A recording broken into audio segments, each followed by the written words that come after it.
বিসমিল্লাহির রহমানির রহিম। আলহামদুলিল্লাহ। মহান আল্লাহ তাআলার অসংখ্য অগণিত শুকরিয়া যে মহান রব্বুল আলামিন আমাদেরকে সুস্থ রেখেছেন এবং আল্লাহ তাআলার কালামে মাজিদ পবিত্র রমজান মাসে শিখার জন্য আল্লাহ তাআলা আমাদেরকে একসাথ করে দিয়েছেন। এক এক ভাই এক এক জেলা থেকে এক এক জায়গা থেকে এই কোরআন মাজিদ শিখার জন্য আগ্রহ প্রকাশ করেছেন। আল্লাহ তাআলা আমাদেরকে একটা মাধ্যমে সবাইকে একসাথ করে দিয়েছেন। তো আলহামদুলিল্লাহ। তো আমরা শুরুর দিক থেকে পড়তে পড়তে আসতেছিলাম। তো পড়তে পড়তে আমরা আমাদের মূল যে বডি পড়ার, আমরা যে তেলাওয়াত করব, তেলাওয়াতের যে মূল বডি সেটা আমাদের তৈরি হয়ে গেছে। কিভাবে তৈরি হয়ে গেছে? আমরা 29টি হরফ, আরবি হরফ 29টি, সেগুলা শিখলাম এবং সেগুলোর মধ্যে কি কি হতে পারে সেটাও শিখলাম। সেখানে এক জবর এক জের এক পেশ, অথবা দুই জবর দুই জের দুই পেশ, অথবা খাড়া জবর খাড়া জের উল্টা পেশ, জজম তাসদীদ। এই যে একটা হরফের উপর এইগুলা হতে পারে। তো এগুলা সবগুলাই আমরা শিখছি। এর মধ্যে জজম আর তাসদীদ একই রকম, শুধু তাসদীদের উপরে নিচে হরকত হয়, এই পার্থক্য। আচ্ছা, আর এ হরকতের সাথে সামঞ্জস্যপূর্ণ এটা, শুধু এটার সাথে হরকতের সাথে একটা জজমযুক্ত নুন যোগ করে দিলেই, হ্যাঁ, বা হসনতলা একটা দন্তন্য যোগ করলেই তানবিনের উচ্চারণ হয়ে যায়। আর এটা তো মাদের হরফ, আমরা মাদের হরফের সংক্ষিপ্ত রূপ। জবরের বাম পাশে খালি আলিফ, জেরের বাম পাশে জজমালা ইয়া, পেশের বাম পাশে জজমালা ওয়াও। এর সংক্ষিপ্ত রূপ হলো বা খাড়া জবর বা, বা খাড়াজের বি, বা উল্টা পেশ বু। এই তো এই হলো আমাদের মূল বডি ছিল, এটা মূল বডি আমরা গঠন হয়ে গেছে। এর পরবর্তীতে আমরা এর কারুকার্য নিয়ে আমরা পড়তেছিলাম। তো এর মধ্যে আজকে যে আমাদের আলোচ্য বিষয় সেটা হলো আল্লাহ শব্দের ফোর বারিক এবং র পড়ার ফোর বারিক। তো ফোর কাকে বলে, বারিক কাকে বলে সেটা আগে ব্যাখ্যা করি। ফোর অর্থ মোটা, ফোর অর্থ মোটা, বারিক মানে হলো পাতলা। তো আল্লাহ শব্দ কখন আমরা মোটা করে পড়বো, কখন পাতলা করে পড়বো, র হরফকে কখন আমরা মোটা করে পড়বো, কখন পাতলা করে পড়বো, তো সেটা নিয়ে আজকে আমাদের আলোচ্য বিষয়। তো আজকে আমরা প্রথমত আল্লাহ তাআলাকে, যেহেতু আল্লাহ তাআলার নাম নিয়ে আমরা পড়বো, সেহেতু আল্লাহ তাআলাকে নিয়ে একটু কথা বলি। আল্লাহ তাআলার অনেকগুলা নাম। তো একটা হলো আল্লাহ তাআলার জাতি নাম, আর বাকিগুলো হলো আল্লাহ তাআলার সিফাতি নাম। যেমন কোনো একটা ব্যক্তি, যেমন আমাদের এখানের মধ্যে এই আমাদের এই যেমন আমাদের নেসার ভাই, বা দেখা গেছে আমাদের এই আমাদের মাসুদুর রহমান ভাই। তো এর মধ্যে ওনারা পড়তে পড়তে হাফেজ হয়ে গেল। তো বাড়িতে সবাই ওনাদেরকে হাফেজ সাহেব করে ডাকে, কিন্তু ওনাদের নাম কিন্তু ঠিকই আছে। ফয়সাল ভাই মাওলানা হয়ে গেল, ফয়সাল ভাইয়ের সবাই মাওলানা সাহেব বললো। ফয়সাল ভাই ইঞ্জিনিয়ার হয়ে গেল, ওনাকে ইঞ্জিনিয়ার বললো, বাকি ওনার মূল নাম কি? ফয়সাল। তো আল্লাহ তাআলারও এরকম অনেকগুলা নাম আছে, যেমন রহমান, করিম, সত্তার, জব্বার। আল্লাহ তাআলার এরকম 99টি নাম আছে। তো একটা হলো আল্লাহ তাআলার জাতি নাম, সিফাতি নাম। আল্লাহ তাআলার জাতি নাম সেটা হলো আল্লাহ, আর বাকি সবগুলো হলো কি? সিফাতি নাম। হ্যাঁ, বাকি সবগুলো হলো কি? সিফাতি নাম। যেমন একটা ব্যক্তি কোনো জায়গায় বিবাহ করছে, সবাই এরা জামাই বলে, কিন্তু তার নাম কি জামাই? তার নাম যেটা আছে সেটাই। তো এই কাজের কারণে যখন মানুষের নাম লাগতে থাকে সেগুলো তার সিফাতি নাম, আর তার মূল নামটা যেটা, হ্যাঁ, সেটা হলো তার জাতি নাম। তো আল্লাহ তাআলার আল্লাহ শব্দ, এটা হলো আল্লাহ তাআলার জাতি নাম, বাকি সবগুলো হলো সিফাতি নাম। তো আল্লাহ তাআলা হলো এমন এক সত্তা, প্রত্যেকটা আমাদের নামের যেরকম এক অক্ষর বাদ দিয়ে দিলে নামের মধ্যে এই নামের অর্থ পরিবর্তন হয়ে যায়। তো আল্লাহ তাআলা এমন এক সত্তা, আল্লাহ তাআলার নামের অক্ষরগুলো যখন আমরা এক এক করে মুছে দিব, তার সবগুলা দিয়ে আল্লাহ তাআলাকেই বোঝায়। যেমন এখানের মধ্যে আল্লাহ, আল্লাহু লা ইলাহা ইল্লাহু, এটা দ্বারা আল্লাহকেই বোঝায়। এখন আমরা যদি শুরু দিয়ে আলিফটা মুছে দিলাম, তখন এখানে যদি জেদ দিই, তাহলে লিল্লাহি মা ফিস সামাওয়াতি ওয়া মা ফিল আরদ, আল্লাহ তাআলাকেই বোঝায়। কেউ যদি চায় যে না আমি আরেকটা লামও মুছে দিব, তাহলে লাহু মা ফিস সামাওয়াতি ওয়া মা ফিল আরদ। এখন কোন ব্যক্তি বলতে, আচ্ছা ঠিক আছে, তাহলে আমি আরেকটা লামও মুছে দিলাম, তাহলে হু আল্লাহুল্লাযী লা ইলাহা ইল্লাহু। প্রত্যেকটা হরফ দিয়ে আল্লাহ তাআলাকেই বোঝায়। আচ্ছা, তো এই আল্লাহ তাআলার নামের আমরা এই আল্লাহ তাআলার নাম নিয়ে আজকে আমরা পড়ব। তো আল্লাহ তাআলার নামটা কখনো মোটা করে পড়তে হয়, কখনো পাতলা করে পড়তে হয়। কখন মোটা করে পড়তে হয়? আল্লাহ তাআলার নামের আগে যদি, এই আল্লাহ তাআলার এরকম নামের আগে যদি জবর বা পেশ থাকে। কিসের আগে? এ খাড়া জবর আগে। আল্লাহ তাআলার নামের এখানে মধ্যে হামজা লাম জবর আল, লাম খাড়া জবর ল, আল্লাহ হা পেশ হু, আল্লাহু। তো এখানের মধ্যে এই যে খাড়া জবরটা, এই খাড়া জবরের আগে যদি জবর বা কি থাকে? পেশ থাকে। জবর বা পেশ থাকে, তখন এটাকে শুধু ল পড়তে হয়, শুধু ল, আকার ছাড়া, তখনই মোটা হয়ে যাবে। আকার ছাড়া পড়লেই মোটা হয়ে যাবে। এমনি তো লাম খাড়া জবর কি হয়? লা হয়। হামজা লাম জবর আল, লাম খাড়া জবর লা হয় না?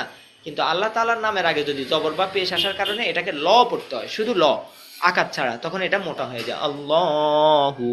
যেমন কোনো ব্যক্তি আজান দিচ্ছে, এখন কেউ যদি আজানের মধ্যে বলে আল্লাহু আকবার, আল্লাহু আকবার, তখন এটা ভুল। বলতে হবে আল্লাহু আকবার, আল্লাহু আকবার। এই আল্লাহ শব্দ ফোর করে পড়তে হবে। আচ্ছা, তো আমরা আর কখন পাতলা করে পড়তে হবে? আল্লাহ তাআলার নামের আগে যদি জের আসে তখন পাতলা করে পড়তে হবে। তো আমরা আল্লাহ শব্দ মোটা করে পড়ার উদাহরণগুলো আগে পড়ি। হামজা লাম জবর আল, লাম খাড়া জবর ল, আল্লাহ হা পেশ হু, আল্লাহু। হামজা কাব জবর আক, বা জবর বা, র পেশ হু, আকবারু, আল্লাহু আকবারু। হামজা নুন জের ইন, নুন লাম জবর নাল, ইন্নাল, লাম খাড়া জবর ল, হা জবর হা, ইন্নাল্লাহা। হামজা লাম জবর আল, লাম খাড়া জবর ল, হা মিম পেশ হুম, মিম জবর মা, হুম মা, মিম নুনে তাজদীদ গুণা করা ওয়াজিব। আল্লাহুম্মা। দেখছেন সবগুলা এখানের মধ্যে সবগুলা জবর আসতেছে। আল্লাহ তাআলার নামের আগে কি আসতেছে?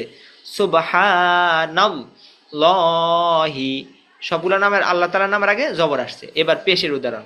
আল্লাহ তাআলার নামের আগে কি আসতেছে? ওই খাড়া জবর আগে পেশ আসতেছে। ইয়া জবর ইয়া, দাল্লাম পেশ দুল, ইয়াদুল্লাম খাড়া জবর ল, হাজের হি, ইয়াদুল্লাহি, আবদুল্লাহি, রসূলুল্লাহি, আস্তাগফিরুল্লাহ। হ্যাঁ, এবার আসি, আল্লাহ তাআলার নামের আগে যদি জের আসে, আল্লাহ তাআলার নামের আগে যদি জের আসে তখন পাতলা করে পড়তে হয়। যেমন বিসমিল্লাহি, বা সিনজের বিস, মিম লাম জের মিল, বিসমিল্লাম খাড়া জবর লা, বিসমিল্লাহ হাজের হি, বিসমিল্লাহি। শুধু আল্লাহ তাআলার নামের আগে জবর বা পেশ আসলে ল পড়তে হবে, আর বাকি জের আসলে স্বাভাবিক যেমন আছে তেমনই পড়তে হয়। বিসমিল্লাহি, বিসমিল্লাহ বলা যাবে না। আলহামদুলিল্লাহি, ইবাদিল্লাহি, দীনিল্লাহি। সহজ না? আচ্ছা, তাহলে আল্লাহ তাআলার নামের আগে জবর বা পেশ আসলে আমরা মোটা করে পড়ব।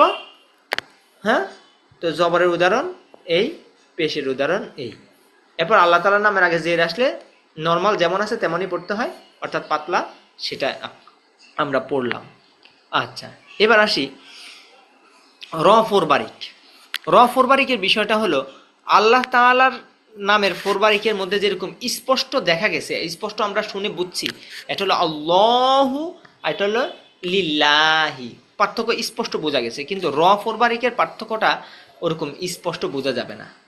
হ্যাঁ, তো এটা হলো নর্মালি, অর্থাৎ শুধু মুখের মধ্যে একটু হাওয়া জমায়ে বলতে হয়, একটু মুখের মধ্যে একটু ফন্ট করে বলতে হয়।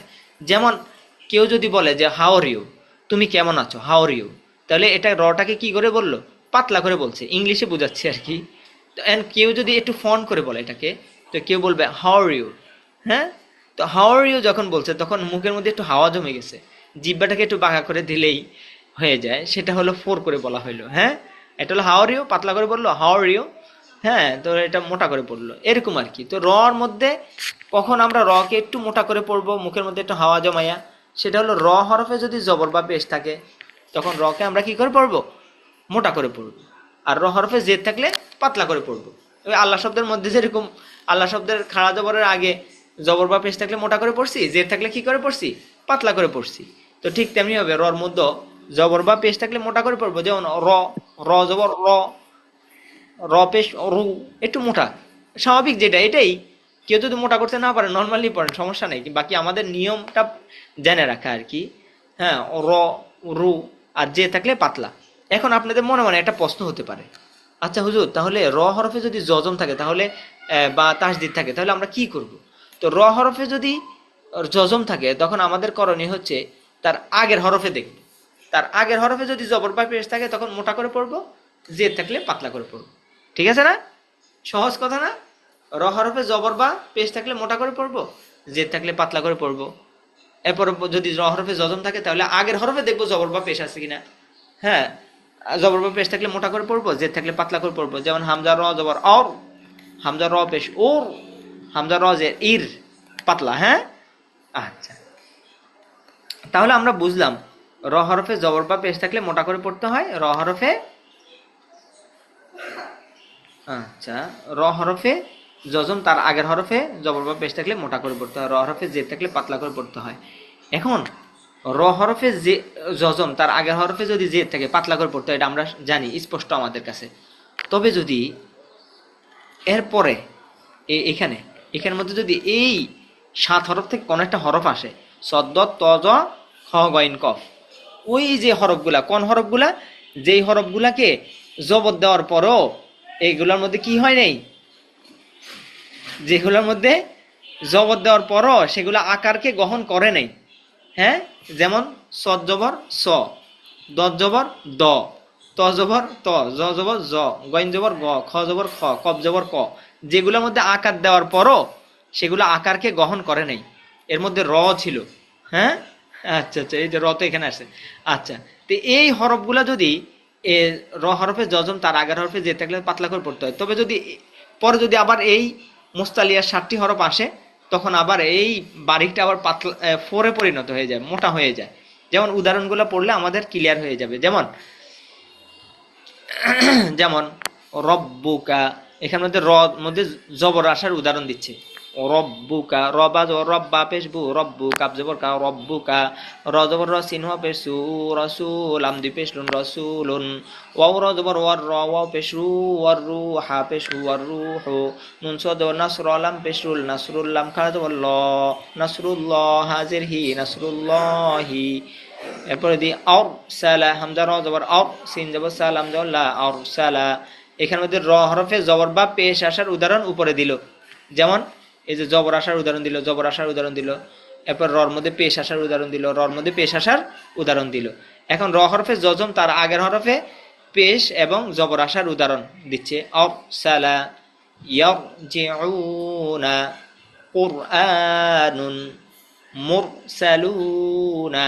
হ্যাঁ, আর ওই মুস্তালিয়া 7 হরফ আসলে আবার যে মোটা হয়, এটা কফরজের কির, পাতলা, কিন্তু পরে ত আসার কারণে এটা মোটা হয়ে যায়। কয়ুর তসিন, ফির কতিন, মির সদান, ওয়া ইর সদান। এই যে জবজ্জের এগুলো এগুলো কিন্তু আমাদের পিছনেরই পড়া, কিন্তু এখন শুধু একটু কারুকার্য আমরা শিখতেছি আর কি। হ্যাঁ, আচ্ছা, এরপরে যে হলো রিস কোন, র হরফে বারিক হওয়ার উদাহরণ দিচ্ছে। রিজালুন, জারিয়াতুন, মির ইয়াতিন, উমির তু, ওয়াস বীর, ওয়াস বীর। আচ্ছা, তো এখানের মধ্যে র ফোর বারিকের এখানের মধ্যে কেউ যদি বারিক বা ফোর করতে না পারেন, হ্যাঁ, তাহলে এখানের মধ্যে অত ভুল হবে না, বাকি সৌন্দর্যটা একটু হলো, কিন্তু আল্লাহ শব্দের এখানের মধ্যে ফোর বারিকটা স্পষ্ট করে করতে হবে। তাহলে আজকে আমাদের এই পর্যন্তই পড়া থাকুক ইনশাআল্লাহ।